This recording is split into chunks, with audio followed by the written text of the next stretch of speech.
Good afternoon. It's Joyful Christian Hermit. We'll have to stop meeting like this. Here I am again. And the dogs, Love and Mercy. They are the favorites. Lovey, you gonna get up and get your head out the window? There he is. He's likes reclining. Anyway, I thought I had physical therapy at my usual time, and I got in there. No, they don't have it for me for today. They have to keep a lookout for me. The old lady is losing it, but I could have gotten a couple more hours of help from my neighbor. Oh, she texted this morning, said she had a couple hours, would come over, or an hour or two, she said, and would come over and help me. Because she's the one that I said she shamed me. I told her how grateful I was that she shamed me. She laughed, but my counter was so loaded with building supplies and papers and this and that, and I had a huge bag of screws, bolts, nuts, and odds and ends that I just kept tossing in a bag, even on the island. When I would find things that were good to reuse or just find them. During my gutting process of that whole place was gutted down to the studs. And so I had a huge bag of all kinds of that type of need items. And I finally sorted them all into sizes and types. And I had little teeny baggies. So I had them in the bags already sorted, but she put labels on them and marked what they were, so that either I, or most likely it'll be somebody else, will have wonderful items that they don't need to go to Home Depot to purchase if they want. And I will have things organized when I get out to the garage and start working on that area, my little workshop area that's in the garage. But I'll have everything all set to go, and not a lot of mess. And also I'd been really working on putting things away that had been on the counter, tools and other construction type items, different types of glues and plumbing parts and you name it. And that way, that's out in the garage. Most of it, more's to go. Tossed a lot of things, found some things to return, so that's good. Anyway, she said she was very pleased with how it was looking, and I told her, I said, you're the one that focused and motivated me, which she did. So, but I thought I had to go to physical therapy at a certain time, and of course, I guess I hadn't gotten a reminder notice, but I just assumed it was the same time as usual. But not this week or this Thursday. I go Tuesdays and Thursdays. So here I am. I had forgotten how my mind is and left I dropped my glaucoma medication at my daughter's. So we're going to drive over there next and pick that up because she's leaving early tomorrow, she and her friend, for the U.S. Open, the pickleball U.S. Open. It's in Florida, I think, pretty sure. Praying that she'll do well. Hope she has partners who aren't super, but she's good. We'll hope for the best. You never know. And because it's in her income, so that a lot at stake, but she has a far better attitude than her mother. In fact, all my kids do. I think because my active life was pretty much taken out 41 years ago, nearly. I take things more seriously than I should for other people. And but I don't really understand the computer world at all. I couldn't even begin to explain what my eldest daughter does for Microsoft. It's very complex. It sounds whatever, something or another in some kind of a management position, but she does something technology all day long, works remote from home. So that's good. But I've been thinking about Francis 1, and I had a message from a friend who is very much angry about Catholics. She was married to a Catholic, and he was an alcoholic, and she can't stand Catholic Church as a result of her first husband, with whom she had 3 children.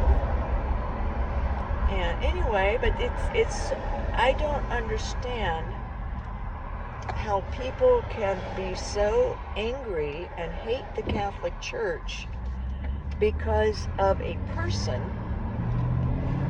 who does wrong, such as has a drinking problem. Her first husband didn't come home that much at night. He would be out with friends drinking. But the Catholic Church gets blamed for that. So she divorced him and hates the Catholic Church as a result. But oddly, she sent me a Facebook message, direct message, saying how she's grieving that Pope Francis died. So she likes him, even though she despises the Catholic Church.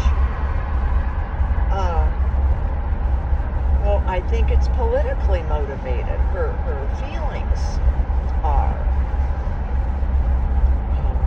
I don't understand it, because I was Protestant for years, and my dad was an alcoholic. He quit drinking, but for 20 years he was an alcoholic during World War II, when he was an officer in World War II and served, and then as a young father and husband. I was 11 when he stopped drinking. I was the youngest, so my eldest sister would have been 16 when he stopped drinking. She had lots of years with my dad drinking. I've known of men who cheated on their wives. I've known of naughty women with their problems who were Protestant. But people didn't get that angry about the Protestant church. They weren't down on the Methodist church and hate the Methodist church because they knew somebody who was an alcoholic, or a spouse who wasn't home that much, didn't treat them well as a spouse. So has anyone else noticed that? It just dawned on me today when I got that direct message from that friend who can't stand Catholicism or anything to do with the Catholic Church because of her first husband, who's now deceased, and yet she's grieving Pope Francis. Said what a wonderful man he was, and how great for the world, and on and on. How the world won't be the same, and so I don't get it. She doesn't go to any church now. She said if she did, she would go to the church of her childhood from our small town. That is a Protestant church, and I'm trying to remember even what it's called. I don't know if it's even a group anymore, a church, a larger church group with other churches, or if it's down to just one or a handful. Not United Church of Christ, it isn't, but something similar. German Reformed Church of Christ, maybe? German Reformed. I know it starts with German Reformed, but that if she ever went back to church, she would go to that one because she could trust it. I am sure there are stinker people, sinners, who went to that church when she was growing up. She just doesn't remember or was unaware. Probably an alcoholic who wasn't a good husband or a good father in someone's estimation, but who went to that church. But she's not down on Protestants or that church because of it. So Catholics do get a bad rap. I have to admit it. I was 44 years a Protestant, and I'm nearly 30 years a Catholic. Well, actually, technically I am already.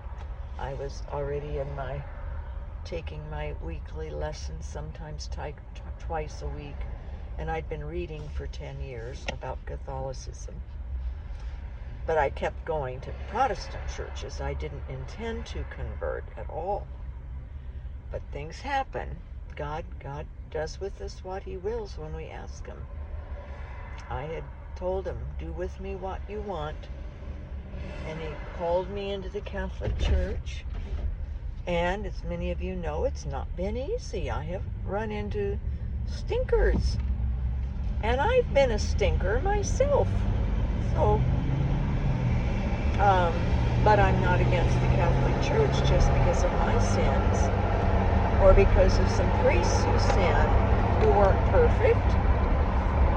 And I can think of many good things about Pope Francis, and I know of things that aren't so great that he did, that weren't for the best, but not horrific. So we just have to remember that none of us is perfect, and that the person, the individual person, is not the church. Christ is the head. Christ is the head, and all Christians, all who follow and believe in Christ, are the body. And as we all know, every human being, whether they believe and follow Christ or not, can tend to sin. We are prone to sinning. We are temptable, and we can fall to temptation. Some do more than others, and some fall to temptations that become addictions even. I'm a tree addict. My neighbors saw some of them I have in the drive, and we were going through items. Oh good, I can take this back. I haven't used this. And oh good, here's this little something else that I can use up, and I won't need to purchase another, and things like that. And I got out, I take turmeric to try to help with the inflammation, get the pain down. And I ended up, I have a big container that I use, just take a spoonful. And I asked her, because her husband has a lot of pain, I said, does he take turmeric? And she says, oh yes. And I said, well, she says, but he takes it in the capsules. And I joked, and I said, well, ask Ron if he wants to be a real man, if he wants me to send over some of this powdered and you just take it with a spoon. And I said, it takes guts to take it like this, because of course it tastes horrible, but it's cheaper. I said, so I end up saving maybe $3 or $4 and suffer taking this raw, just on the tongue with this big spoonful of powder in my mouth, turmeric powder. But then I save that kind of money, nickel and diming, so I can get some more trees. So I said, that's my addiction. And it is. I declared next year I cannot even go to the greenhouse, even to get annuals, even though they are gorgeous and less priced than even the Home Depot or Lowe's sells them. And more varieties and healthy and gorgeous. And but I fall to temptation when I get there. And I'm trying not to make the whole yard trees like I've done before with places. I really do think the best thing for me when I can no longer be there is to get an RV, a used RV, and try to get a half acre somewhere. Could be anywhere. Cheap, if I get it cheap, and just live in the RV, have one of those, biodegradable, flushable toilets or something, or just use my refuse as my fertilizer. I did that on the island for 2 years when I didn't have a toilet for 2 years. I used a 5-gallon bucket, put an old toilet seat on top of it, and I'd empty it out. I'd dig big holes. And they were just up from the strawberry patch, and evidently it leached down in. I was known for the best strawberries on the island. People would drive from the north of the island down to the south of the island just to get my strawberries. And I put everything out just with a little donation clay pot, because before, when I had put prices on things, I found people would steal. But if I would, when I just put the donation out, it wouldn't upset me because it didn't matter. And what happened was people donated more that way. One time, a person even left, toward the end of the season, $100 bill. Left a $100 bill in my little clay pot that just had thank you on it. And they wrote back thank you because my stuff was organic. But no one knew why my strawberries were so wonderful. They were indeed the talk of the area. So I could do that and just have trees and plants and flowers on that half acre and my little RV on it. Wouldn't that be fun? Okay, we're here. I have to get my medicine out, and just I forgot it. That's how my mind is. I forgot it. It had to be refrigerated, so it was in the fridge. Anyway, Mercy, I'm coming right back. She's expecting a treat every time we stop. Yes, I love you too. And Lovey, did he get up? Oh, yes, he got up thinking he's getting a treat too. No more treats. They're all gone. I'm not going to be long. God bless you all. Somebody left a comment, to pray for Francis. Well, I'm praying for him, but I'm anticipating he's having a great time. And once we're on the other side and we've had our judgment, we keep progressing, unless he was perfect on earth, and I doubt he was perfect on earth. Few of us will be. Few of us will be perfect. I'm not planning on it, definitely. I have so much wrong now, and I don't have much longer.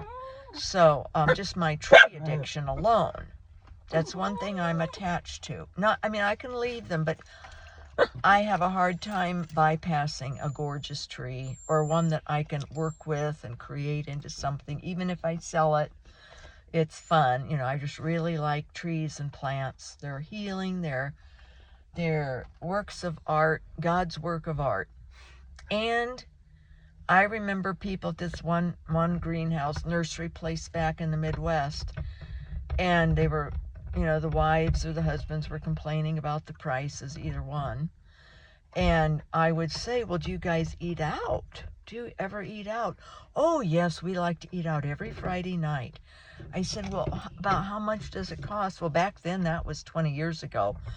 Oh, we like to go out to a nice restaurant. It can easily cost us $40 or $50 for both of us with a tip and a drink. And back then, now it would probably be $80 or even $100 for a couple. And I said, well, and then the next morning, where's that money? I said, it's down the toilet. You flushed it down the toilet within 12 hours. 12 to 14 hours, it gets through your intestines, and sooner through your bladder.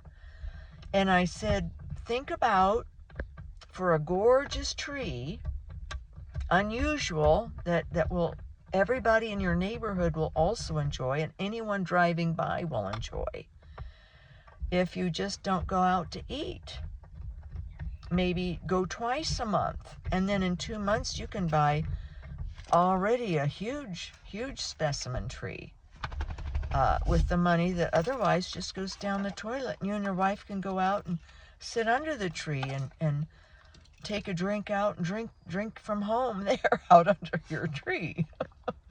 But and they would get it, you know. Sometimes I told the owner of that nursery that, you know, I should get a discount for what I do for people, help them realize how they can afford a tree, and not complain about the years it takes horticulturalists to develop these unusual trees, or even more ordinary Japanese maples, or conifers, to train them to go a certain way, like to train them up on a standard so that it's mostly trunk and then an umbrella top, or some beautiful design that it flows with, that they've pruned bit by bit, year after year.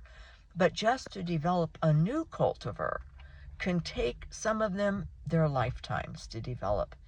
And horticulturalists are not wealthy people. They are not. They love what they do, and they work with God's nature. And just even to start a tree by seed, you know, it's an art, and it takes years. So to get what they want, or to cross things, or to find a runt, or to find a mongrel and develop it into a mongrel is a seedling that drops from a tree, but it's genetically different from the tree it came from, slightly different. That's often how a new cultivar will develop, out of a mongrel that dropped from a tree, but somebody will notice it, a horticulturalist, and develop it into its own strain then, and then you have another variety of Japanese maples or conifers or something. So I noticed new little conifer. It's called Dumpy. I liked the name. The price was right, you know. But I don't eat out. I eat lean. I told my neighbor I'm odd in that way, that I do what I do in order then to treat my yard and my visual and everybody else. And she said everyone who comes to her house loves my yard. She says they love it.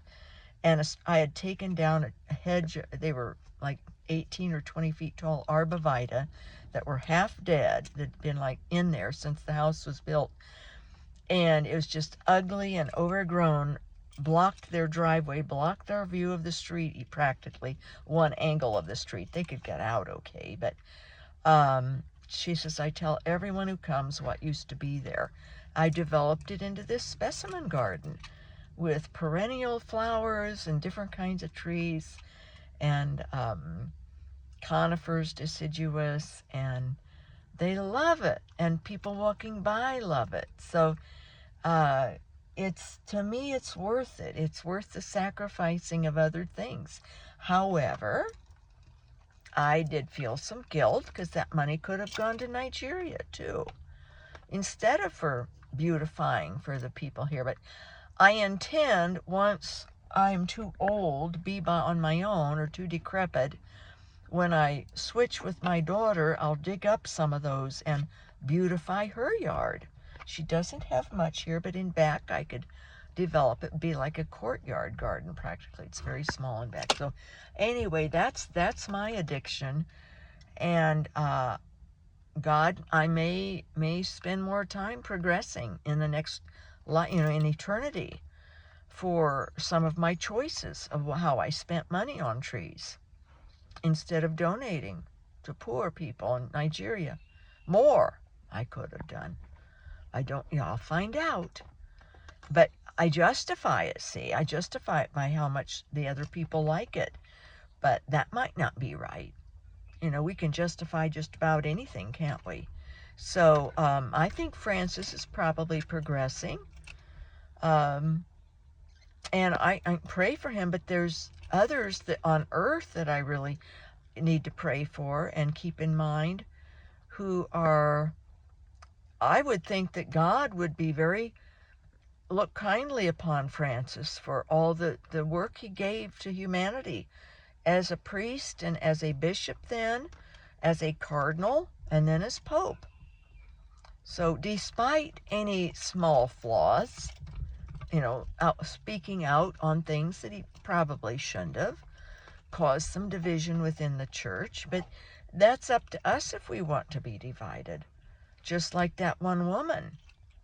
And she happens to be very, very angry over our president, yet she loves this pope, but she hates Catholicism. I mean, the things she has said about Catholics and Catholicism, because of her first husband, who had a drinking problem. And so it's just, that's not based on the church, is it? That decision of who she likes or doesn't like, or and hating the church, hating Catholicism because of it. That's sad, because we're sinners, Hate the sin, love the sinner, and love the church that the sinner belongs to. But she doesn't go after Protestant churches when there's alcoholics in them too, who made bad husbands also, or bad wives.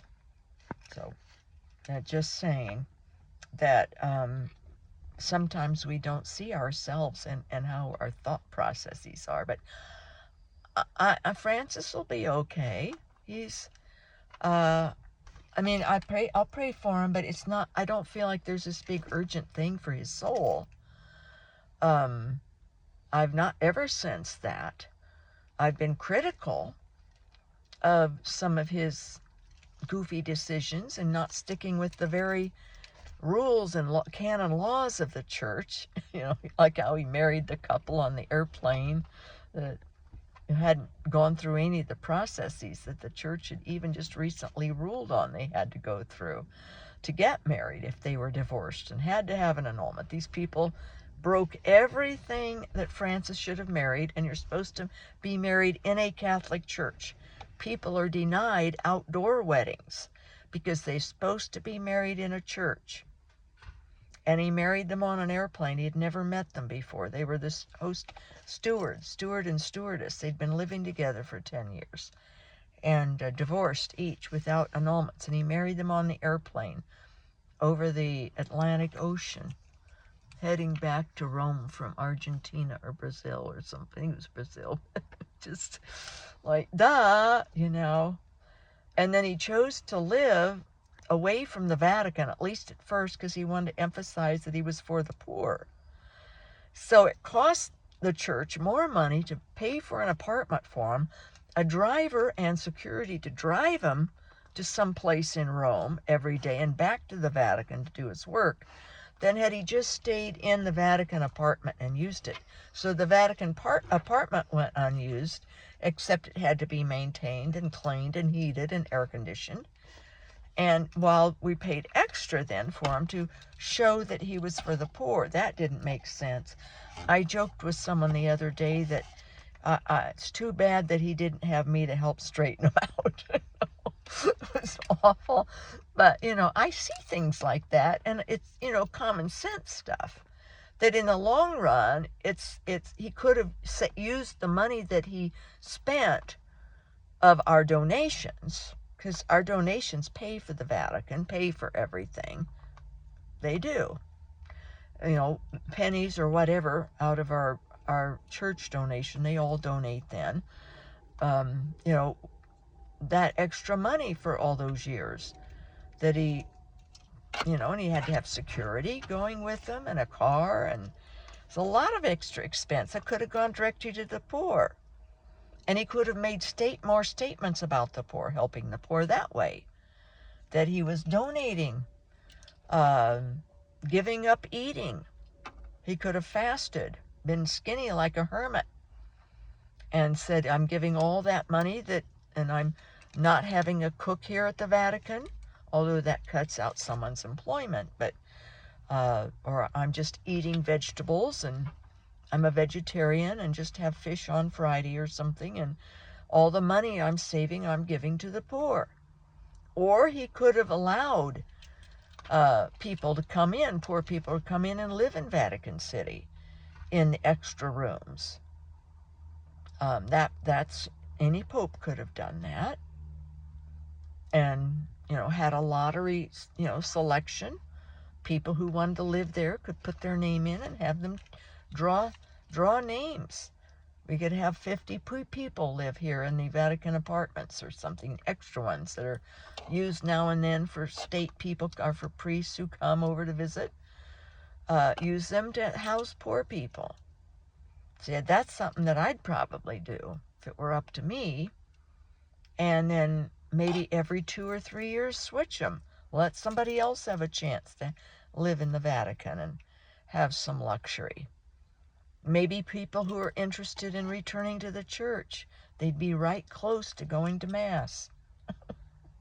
Anyway, I'm full of ideas, but I have plenty of my own stuff I need to clean up and think through of how I spend or what I do. Or I bought some Jelly Bellies a couple months ago at Costco. Yeah, they're cheaper than other places, and I hadn't gotten any for 2 or 3 years at least, maybe longer. But I caved to that temptation. And it's just sugar. Yeah, it helped my pain. It gave me zaps of endorphin boosts and dopamine boosts, but then I had my, I'd lose that then, that extra little zip and zoom from all that sugar. And what did it cost me? $16 for like a 4-pound big bag. It lasted me a long time, but still unnecessary. So I have lots of my own stuff, and I have the common sense. I'm just weak. I'm weak and fall to these temptations. So God bless his real presence in us. He's in us all the time. That makes it even sort of more shameful, like my kitchen counters were loaded with all the building stuff, construction stuff, that Jesus is in me when I'm making these poor choices. So anyway, when I get back home, I'm going to decide what trees are going back. I might call trees there. Some of them will maybe grow 1/8 of an inch a year. So, but trees have lifetimes. They do die. And so a couple of them I'm replacing, but that doesn't excuse all the others that I'm going to, little conifers I'm going to dot around in extra places for winter interest. But as I know, they're saleable to other people, like I did on the island and I did back in the Midwest. At least my addiction is something I can sell. Well, I guess druggies do that too. They have their pills and they sell them, and their cocaine and they sell it. So not very honorable. I just have to stay away from that nursery, I think. I have no resistance. Or conquer it. If I could conquer that addiction. When I'm there, I am a wild and crazy lady. I get so inflamed by the beauty of all those different cultivars of all different kinds. I'll show you. I've done 2 videos but didn't post them. But when I do go back to take things back, I'll give you a little tour of it. It is just heaven on earth there. God bless you all.